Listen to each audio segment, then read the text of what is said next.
अस्सलाम वालेकुम, मैं हूं जैद रशीद जया ट्रेडर में आपको वेलकम कहता हूं डेली अपडेट के साथ। आज के इस वीडियो में हम KSE एंड इंडेक्स के मूव को समझने की कोशिश करेंगे, इंपॉर्टेंट लेवल्स को समझेंगे। तो आइए डायरेक्टली चार्ट पे चलते हैं और डिस्कस करते हैं। तो दोस्तों इसमें सबसे पहले जो है आज की रेंज को डिस्कस कर लेते हैं। लो रेंज है 44,629 की रही। आप साइड जो है हाई लेवल जो है 45,563 का रहा। चेंज जो है 870 पॉइंट प्लस के साथ मार्केट जो है आज 45,499 के ऊपर क्लोज हुई है। मेजर पार्टिसिपेंट या जिनमें सबसे ज़्यादा वॉल्यूम रहा उसमें WTL, हम नेटवर्क, बाइको, टेली और यूनिटी हैं। अगर मार्केट की बात की जाए तो मेजर पार्टिसिपेंट में TRG रहा 66 पॉइंट के साथ। उसके बाद Lucky, Engro, Hubco, HPL, UBL, MCB, MLCF, सेस, सरले, DGKC, माड़ी और मिज़ान बैंक, और इसके अलावा Habib Bank, Habib Metropolitan Bank और PIOC हैं। तो इसमें जो चीज़ एक हमें देखने को नज़र आ रही है कि हैवी वेटेज की वजह से जिसमें ज़्यादा जो तादाद है वो बैंक्स की है ख़ास तौर पे, और सीमेंट सेक्टर के हवाले से TRG भी हैवी वेटेज में आ जाता है, DGKC वगैरह। तो इनकी वजह से आज हमें ये ज़्यादा पॉइंट देखने को नज़र आए हैं। और जो वॉल्यूम है वो 132 मिलियन का रहा, बहुत ज़्यादा उस तरह वॉल्यूम नहीं था। तो बाकी की जो डिटेल है हम चार्ट पे चल के समझते हैं। ठीक है, इसमें जो ये वाला चार्ट है ये वही चार्ट है जो तसलसल के साथ हम देख रहे हैं। ठीक है, अब इसमें वही चीज़ है, इसमें ख़ास बड़ी चेंज नहीं है, वही लेवल, वही चीज़, वही उसी तरह, क्योंकि ये मास्टर चार्ट है बेसिकली। इसमें चेंज आते हुए बहुत टाइम लगेगा, सही है। तो इसमें 42,700 का इंपॉर्टेंट लेवल और 43,470 की रेंज जो बनती है, इसके अंदर ये सपोर्ट जोन इसने डेवलप किया है मार्केट ने। ठीक है, हम देख रहे हैं। तो और आगे जो है, आगे ये जो ट्रेंड लाइन है रेड वाली, यहाँ से जब तक मार्केट क्रॉस नहीं करती, मार्केट अप ट्रेंड में हम मतलब कह नहीं सकते कि अभी मार्केट अप ट्रेंड में है। एक जिसे कहना चाहिए साइडवे मूवमेंट, वो हम कंसिडर करेंगे। ठीक है, अभी आज के मूव को समझने की कोशिश करते हैं। तो उसके लिए डेली चार्ट पे चलते हैं। ये डेली चार्ट है, देखें इसमें जो इम्पोर्टेंट लेवल्स है वो ये वाला ऊपर का 48,000 का लेवल, नीचे 47,000 का लेवल, ये वाला लेवल था जिसमें मार्केट काफ़ी अर्सा तक रही। यहाँ से फिर आस्ता आस्ता जो है स्लिपेज बढ़ती गई। ये सबसे पहली स्लिपेज ये थी, दूसरी ये वाली स्लिपेज थी। तो अगर हम इसको आपस में इंटरकनेक्टेड करें तो हमारे पास एक ये जो ब्लू सपोर्ट लाइन है एक किस्म की, हम इसको कंसिडर करेंगे। ठीक है, एक सपोर्ट लाइन आ जाती है। लेकिन मार्केट जब यहाँ से नीचे गिरी तो उसके बाद इस लेवल को भी इसने ब्रेक कर दिया, जो कि 46,000 का लेवल था, इंपॉर्टेंट लेवल था। यहाँ से ब्रेक डाउन कर दिया। लेकिन देखें जो चीज़ एक एज ए सपोर्ट काम कर रही होती है वो नेक्स्ट टाइम फिर रेजिस्टेंस का काम भी करती है। ठीक है, यहाँ से मार्केट नीचे आई और जो फर्स्ट एक स्टॉपेज था या फर्स्ट गिरने के बाद जो एक रुकी मार्केट, वो ये वाला लेवल था 43,960 का लेवल। ये वाला लेवल ये मैं मार्क कर देता हूँ, आपको समझ आ जाए। ये वाला लेवल ठीक हो गया। यहाँ पे मार्केट रुकी और उसके बाद मार्केट ने पहले ये 3 कैंडल्स बनाई और यहाँ से फिर रिजेक्शन आई। तो इस ये भी लेवल हमारे पास एक इम्पोर्टेंट निकल के आ गया और यहाँ से मार्केट जो है वापस नीचे की जानिब जाती गई, जो कि ये वाला लेवल जो मैंने मार्क किया हुआ है, ये वाला, यहाँ तक इस जोन के अंदर से आके मार्केट ने ऐसे सपोर्ट ली।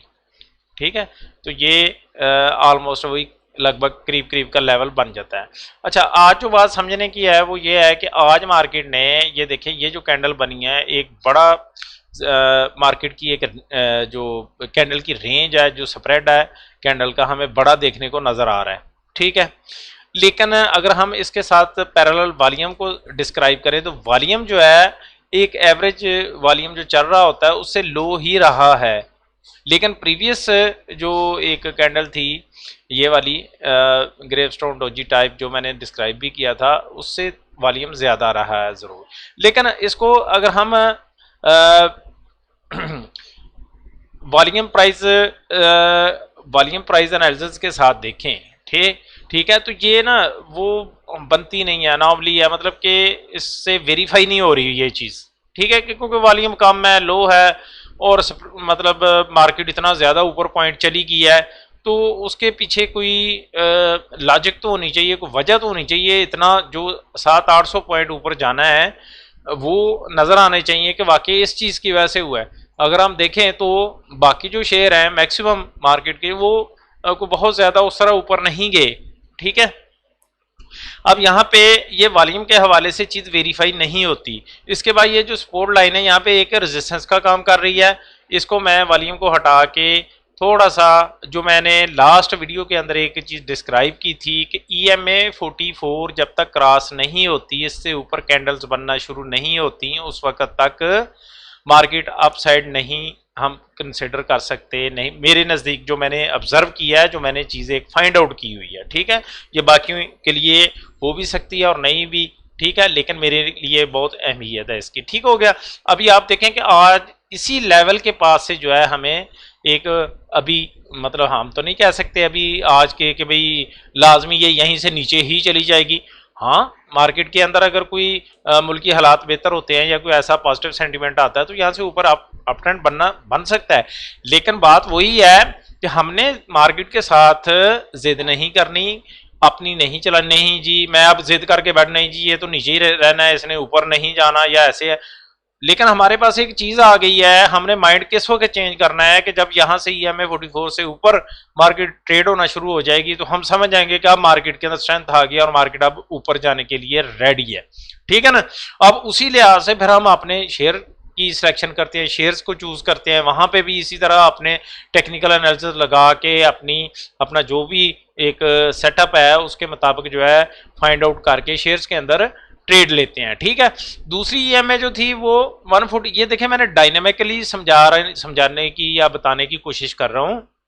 उसकी वजह यह है कि कुछ दोस्त ऐसे हैं कि जो इंडिकेटर बेस एनालिसिस करते हैं। ठीक है, देखें इंडिकेटर्स को बेस भी ट्रेडिंग होती है, ऐसा नहीं है कि ये फालतू होते हैं या इस तरह नहीं, हर चीज़ की अहमियत है, लेकिन हर चीज़ को इस्तेमाल करने का एक तरीका होता है, एक वे होता है। जब तक आप उस तरीके से उसको यूज़ नहीं करेंगे वो चीज़ जो है ना वो आपको फ्रूट नहीं देगी, फुलफिल नहीं होगी चीज़ें।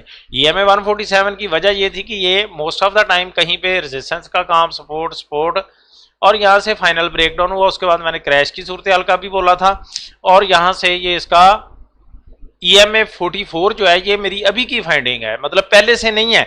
जब ये डाउन ट्रेंड में एक चीज़ गई है या डाउन की जानब ये वाला जो एक स्विंग है बना है, तो उसके बाद मैंने ये चीज़ फाइंड की है कि भाई ये EMA 44 को फॉलो करेगी। अब EMA 44 को यहाँ पे क्रॉस ओवर भी हो चुका है, मतलब ये EMA 147 का। ठीक है, तो यहाँ पे ये जो क्रॉस ओवर है ये एक साइन ऑफ वीकनेस भी है यहाँ पे। ठीक है, तो मार्केट ने या शेयर प्राइस ने, इसी तरह होता है कि जब नीचे गिरती है तो वापस जो है एक रबर मैन थ्योरी जो शायद कुछ लोगों ने पढ़ी हो, रबर मैन थ्योरी के मुताबिक जो है एक दफ़ा ये एज ए मैग्नेट काम करती है, वापस इसने जाना होता है और फिर एक डाउन ट्रेंड की तरफ चीज़ जाना शुरू हो जाती है। अगर पर्सनल ओपिनियन है तो ये जो है देखें, इसमें वेक ऑफ थ्योरी के मुताबिक अगर हम देखें तो यहाँ से नीचे मार्केट गिरी और यहाँ से ये पहला मूव है जिसको हम ऑटोमेटिक रिएक्शन बोलते हैं। इसके अंदर क्या होता है कि जो लोगों ने ऊपर से शॉर्ट किया होता है वो यहाँ पे शॉर्ट कवर कर रहे होते हैं, और इसके साथ साथ जो है जो जिनके पास स्किल नहीं होती है वो इस चीज़ को नहीं समझते, वो क्या कर रहे होते हैं, वो भी बाइंग कर रहे होते हैं यहाँ पे। ठीक है, वो भी मार्केट की इस तेज़ी को पॉजिटिव समझ के या उस तरीके से उसके अंदर अपना पैसा लगाना शुरू कर देते हैं और मार्केट के अंदर हमें तेज़ी इस तरह की नज़र आती है। ठीक है, तो लेकिन ये तेज़ी मतलब मेरे नज़दीक जो है ये एक वक्ती तौर पे तेज़ी है, एक तो क्योंकि पहले भी 1100 पॉइंट ये वाली तेज़ी, 400 पॉइंट की फिर तेज़ी, उसके बाद आज की तेज़ी, तो मतलब आगे जो एक रिजल्ट जिसे हमें कहना चाहिए वो चीज़ उस तरीके से नज़र नहीं आ रही। ठीक है, तो यहाँ पे ज़्यादा जो चांस रहेंगे वो मार्केट के साइडवे मूवमेंट के चांस ज़्यादा रहेंगे, जो कि इसमें जैसे कि मैंने यहाँ पे मार्क किया है कि कुछ इतना टाइम बिता के मार्केट जो है वो यहाँ से फिर निकले। ठीक है, अगर मार्केट यहाँ पे टाइम स्पेंड नहीं करती है और इसी तरह वापस ऊपर मतलब चली जाती है। वो इस सूरत में देखें होगा कि अगर आपके इकोनॉमिक कंडीशंस या चीज़ें बहुत अच्छी हो जाएं तो फिर जो है वो यहाँ पे हमें उस तरह की कुछ ऐसी मूवमेंट मैं आपको मार्क करके दिखाता हूँ कि नजर आएगी। यहाँ से मार्केट फर्ज करें हायर हाई बनाती हुई ऊपर की जानब चली जाए, ठीक है।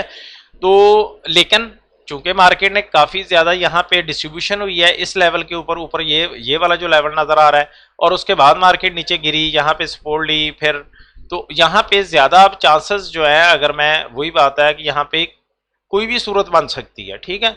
वो यहाँ पे ऐसे भी हो सकता है, ठीक है।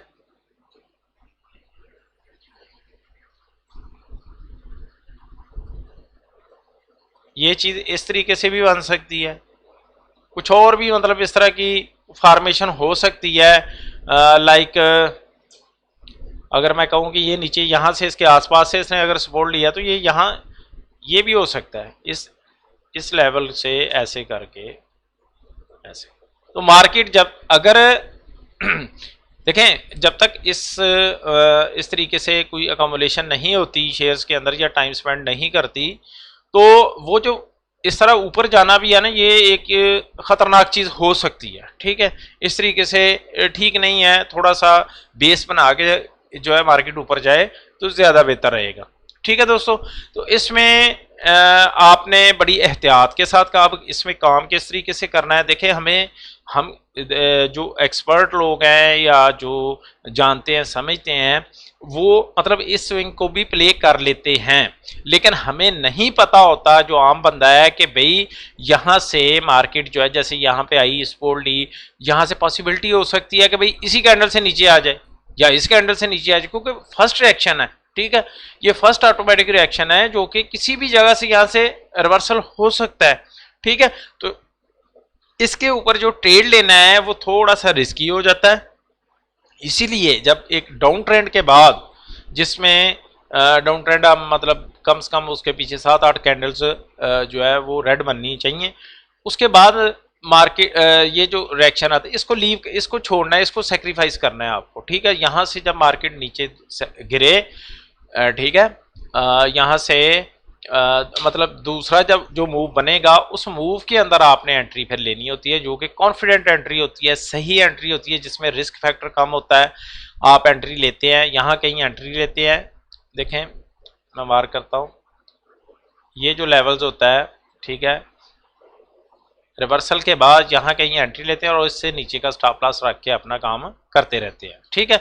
यही चीज़ हमें most of the time shares prices के अंदर भी नज़र आती हैं, जैसा कि ये PSX की जो डाटा पोर्टल साइट है उसके ऊपर आप जाके इन चीज़ों को एनालाइज कर सकते हैं, देख सकते हैं इनको कि भाई क्या चल रहा है क्या नहीं चल रहा है। इसी तरीके से आप अपने एनालिसिस कर सकते हैं, ठीक है दोस्तों।